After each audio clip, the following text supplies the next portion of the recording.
अखिलेश यादव को काले झंडे दिखाए गए क्योंकि उनके सांसद पर ही आरोप लगे हैं।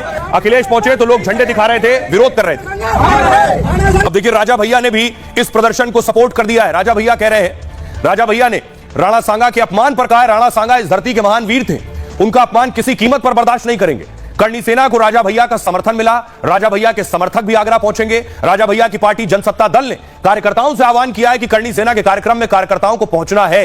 राणा सांगा की जयंती के कार्यक्रम में भारी संख्या में पहुंचे। इधर अखिलेश यादव, रामजीलाल सुमन ने राज्यसभा में बयान दिया। अखिलेश कह रहे हैं जो बयान दिया था वो राज्यसभा के रिकॉर्ड से भी हटा दिया गया।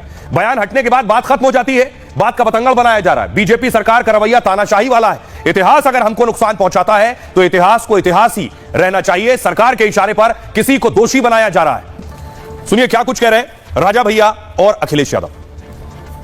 रामजीलाल सुमन जी ने जो कुछ कहा उसके बाद राज्यसभा के रिकॉर्ड से वो बात हटा दी गई। जिस समय कोई बात रिकॉर्ड से हटा दी जाती है उसी समय बात खत्म हो जाती है। लेकिन भारतीय जनता पार्टी का भरोसा तानाशाही पर है। हिटलर ने कभी ट्रूपर्स बनाए थे, अपने पॉलिटिकल वर्कर्स को पुलिस की वर्दी पहना करके वो जो चाहता था वो हिटलर करवाता था।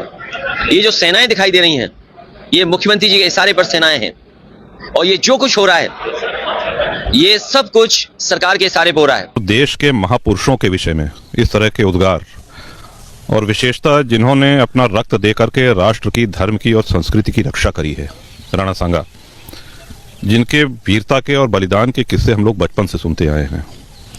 पता नहीं क्या विचार उनके हैं, क्यों ऐसा कहा, लेकिन है बहुत लज्जाजनक, बहुत ही कष्टकर। अब आपको दिखाऊं कि आखिर राणा सांगा को लेकर हंगामा हो रहा है, बवाल हो रहा है, लोग सड़कों पर निकल रहे हैं, लेकिन बहुत कम लोग जो हैं जो जानते हैं राणा सांगा थे कौन, उनका इतिहास क्या है। राणा सांगा दरअसल मेवाड़ के महान योद्धा थे, महान शासक महाराणा प्रताप के दादा थे। राणा सांगा महाराजा संग्राम सिंह के नाम से भी उन्हें जाना जाता था। 1508 में 27 साल की उम्र में मेवाड़ के शासक बने। राणा सांगा ने 100 से अधिक युद्ध लड़े थे। खानवा के अलावा किसी युद्ध में उनकी हार नहीं हुई कभी। 100 से अधिक युद्ध की वजह से शरीर पर 80 से ज्यादा घाव के निशान थे। एक आंख और एक हाथ नहीं होने के बावजूद भी वो बेहद बहादुर थे। राणा सांगा का एक पैर भी नहीं हुआ करता था, काम नहीं करता था। 1527 में राणा सांगा का पहली बार बाबर के साथ सामना हुआ। बयाना में इस युद्ध में बाबर की बुरी हार हुई थी और हार के बाद बाबर आगरा लौट गया था। बाबरनामा में खुद बाबर ने इस युद्ध का जिक्र किया उस वक्त। कुछ दिन बाद खानवा में फिर बाबर और राणा सांगा में जंग हुई। इस युद्ध में बाबर तोप और बंदूक से लड़ रहा था, जबकि राजपूत सेना तलवारों से लड़ रही थी। उस वक्त राणा सांगा एक तीर लगने से बेहोश हो गए थे। राणा सांगा को युद्ध के मैदान से फिर बाहर ले जाया गया, जिसके बाद जीता हुआ युद्ध राणा सांगा हार गए और जहर दिए जाने से राणा सांगा की 1528 में मौत हो गई थी। सुनिए, लालजी सुमन को पता है कि कल राजपूत समाज के 3 लाख लोग आगरा पहुंच रहे हैं। क्या कह रहे हैं आज लालजी सुमन, अखिलेश के सांसद और करणी सेना।